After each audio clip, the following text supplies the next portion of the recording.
Blazer learning community to me means community, self, and everyone helping each other for the greater good. I love being a part of something that is bigger than me, and being part of the Blazer learning community is definitely that. Well, it's my pleasure to be the principal of the youngest learners here in Daniel Boone, our little Blazers. And what some of the things we do here in our building is we teach children how to read, we teach children how to do math, and we teach them how to work with each other and respect each other. How much we care about diverse cultures, that we're bringing in people from Spain and Italy, and I think one was from Germany last year. And that's really cool because we're showing them our American ways. I think we're impacting the school in a positive way, and you know what I'm saying, I feel like I'm looking around the school now and I'm seeing a lot of diversity, and that's something that, you know what I'm saying, I feel like every school needs. We are here to learn. It's very important for us as a Blazer learning community to advocate for all. Peace, peaceful, aware, wise, and safe every day. Every day.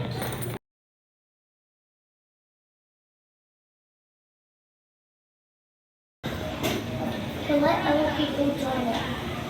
To be kind. I'm talking about respect of students, respect of backgrounds, respect of faculty, respect of administration, respect of parents. You have to have it or you're not going to have a successful classroom. The second one is acceptance. You have to accept all different abilities, all different backgrounds, all different cultures. You have to accept all of that into the classroom. Not only the district, but in our building. Open communication with teachers and administrators, and collaboration with teachers working in their classrooms helps us as a faculty and staff give our students the best learning experiences and environments that we can. When we do partner work, I can help people out, and we get to work together, and we're only allowed to use one iPad, so we have to actually talk to each other. Celebrating my mind. I don't want to show it because everybody else could be taking a test, stuff like that. With our community outreach coordinators in celebrating success of individuals and groups, not just in school, but outside of school. I think it's awesome how groups and community members will get emails of students that go above and beyond, or student groups that go above and beyond in the community and inside of school. I meditate and close my eyes and think about it. And I asked my dad to help me figure it out the easier way, because back when he was a kid in 4th grade, he told me a simple way to do fractions.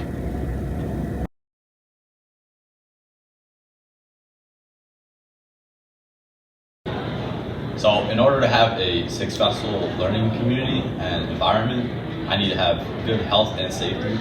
So clean bathrooms, good work environments, proper nutritional values for food and stuff, so I can have a proper education. I oversee a staff of school police officers and armed and unarmed security officers.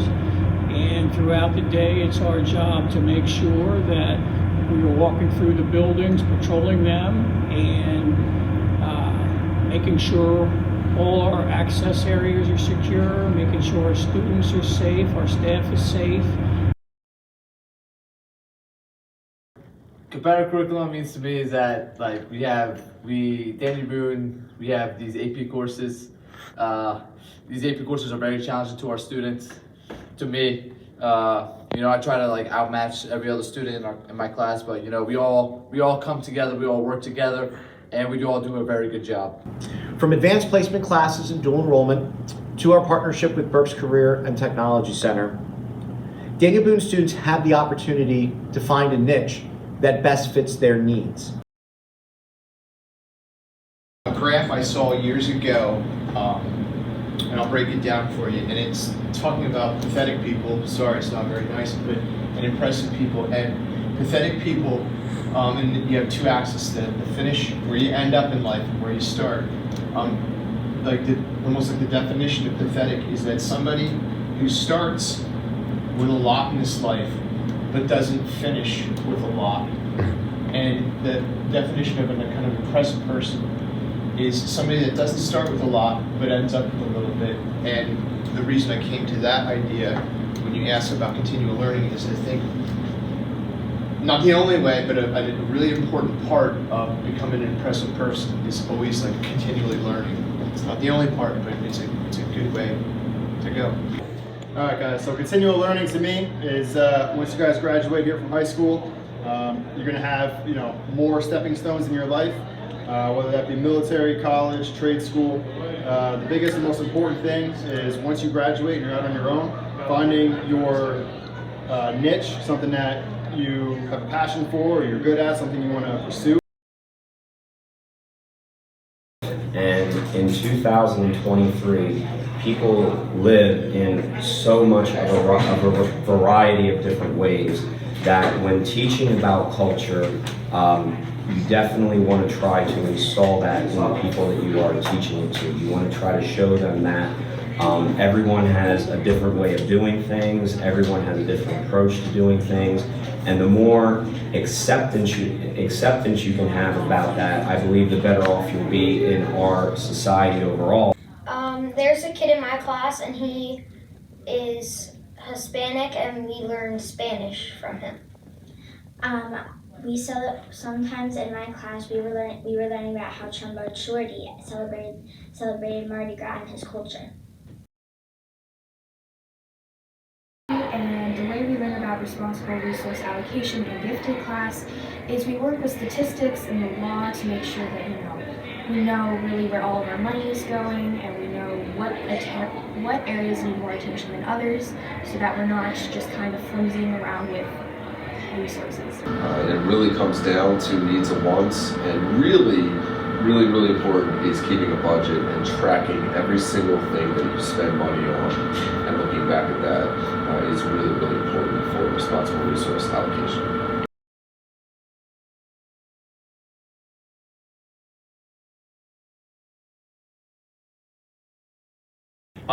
By helping other people with their work if they need it, and being their friend, and being there for whoever needs it. We also provide opportunities here at Daniel Boone where our students can feel like they are a part of the community at large. We often do canned food drives or hat and glove drives, as well as toy drives, giving them that sense of purpose within the larger community. So resiliency to me means to be able to bounce back. I think of it like a rubber band. You stretch a rubber band, it'll eventually get back to its normal shape.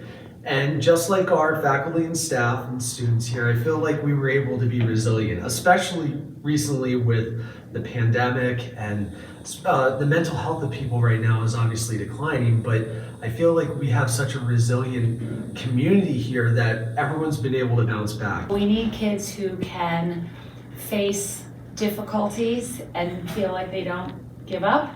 They have to be able to pull themselves up and try through hard things and try to be successful. The first two things that come to mind for readily advocating are advocate for ourselves as well as for others.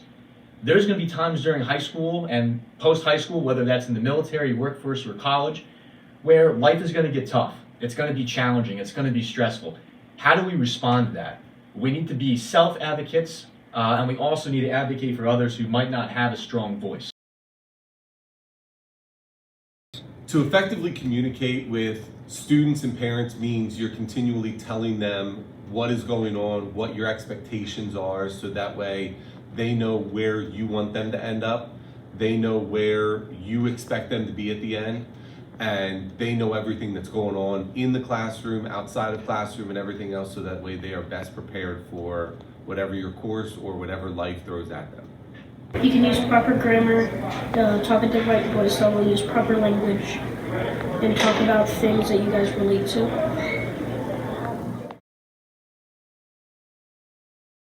Your advice is be brave, be honest, be awesome and very cool. And my first day here was very special to me because I felt like this was my happy place. Is there anything else you like? I love the intermediate center because there's so much nice teachers, nice friends to meet. There's so much different kinds of people that you can play with at recess. My favorite part of Daniel Boone is obviously the people.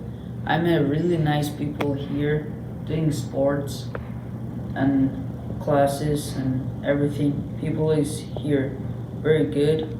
I also like the classes, how the teacher explain things. For me, it means that it's an opportunity for all the students at our school to be recognized and have their voices heard, and it's a chance for everyone to be included.